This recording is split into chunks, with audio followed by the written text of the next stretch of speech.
ইনকিলাব মঞ্চের মুখপাত্র শরীফ ওসমান হাদি হত্যাকাণ্ডের সাথে সংশ্লিষ্ট দুজন সন্দেহভাজনকে মেঘালয় পুলিশ অ্যারেস্ট করেছে। বাংলাদেশ পুলিশ কমিশন গতকাল প্রেস ব্রিফিংয়ে যে কথাটি বলেছিলেন সেটাকে নাকচ করে দিয়েছেন মেঘালয় পুলিশ।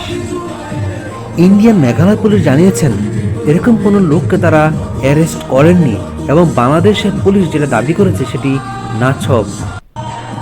গতকাল ইন্ডিয়ান টাইমসের বরাত দিয়ে মেঘালয় পুলিশ জানিয়েছেন বাংলাদেশ পুলিশের পক্ষ থেকে যে দাবি করা হয়েছে সন্দেহভাজন দুজন ব্যক্তি ইন্ডিয়াতে অবস্থান করছেন সেটি বড়ই নাচক, এটি ভিত্তিহীন।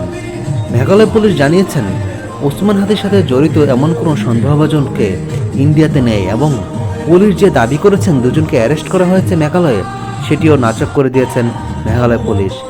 ইন্ডিয়ান টাইমসের বরাত দিয়ে মেঘালয় পুলিশ জানিয়েছেন বাংলাদেশের পুলিশ যেটি দাবি করেছেন সেটি বড়ই নিছক ও বিভ্রান্তিকর।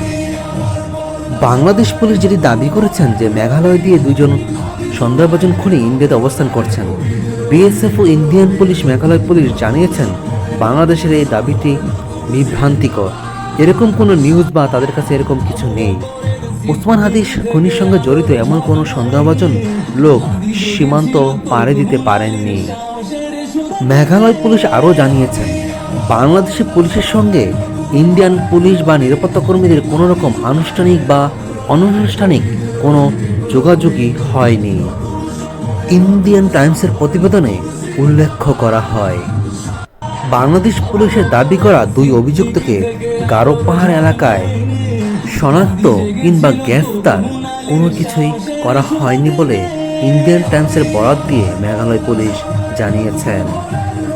মেঘালয় পুলিশের এক জ্যেষ্ঠ কর্মকর্তা জানিয়েছেন বাংলাদেশের পুলিশের দাবি করার এই বিষয়টি নিছক এক বিভ্রান্তিকর বলে দাবি করেছেন পুলিশের এক কর্মকর্তা।